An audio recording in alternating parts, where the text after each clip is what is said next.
As the NFL Scouting Combine continues this week, we're taking a look at some running back prospects that football fans need to have their eye on. I'm Cody Rourke of Pro Football Network, starting things off here with Michigan State running back Kenneth Walker III, a 5'10", 210-pound freak of nature. In 2021, he had 1,600 total yards rushing and 16 touchdowns. He's trying to make a strong case here at the Combine this week that he is and should be RB1. We'll see how the testing goes. We're looking forward to seeing his numbers and maybe which NFL teams he could be a great fit for here in this conversation. But also in the RB1 conversation, we've got to talk about Texas A&M running back Isaiah Spiller, the 6'1", 215-pound tailback. He had 1,011 yards rushing last season and 6 total touchdowns. So from a production standpoint in the rushing attack, punching it in, the down year for him in standard here, but he is one of those players too, especially his size and his frame, that could translate well to a power running scheme in the National Football League. But then we got to talk about Breshad Hall out of Iowa State.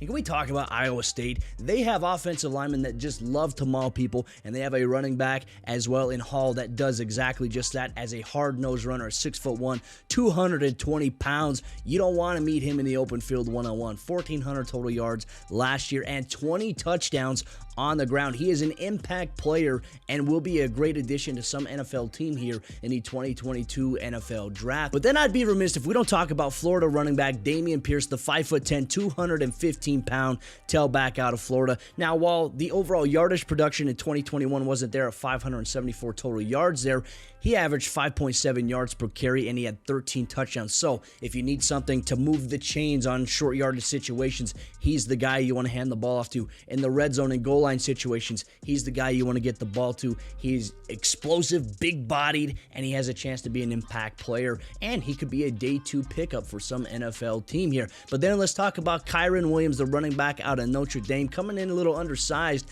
at 5'9". The hope and the talk around the Combine is that hopefully he can get to 200 to 205 pounds when he weighs in, which could elevate his stock to day 2 or day 3 according to various draft analysts out there. Now, he had 1,000 yards rushing for Notre Dame in 2021. However, I think it's important to note in the last 2 seasons, he's had 31 total all-purpose touchdowns on the ground for Notre Dame and through the air as a receiver. When you combine that 2-year sample size together, it's very impressive when you look at the nature of the productivity of the running back position and the NFL level. They need running backs that can both rush and contribute out of the backfield as a receiving option. Can he elevate his stock to a day 2, day 3 by maybe going up to 200, 205? We'll have to find out this week at the NFL Scouting Combine. I'm Cody Rourke of Pro Football Network.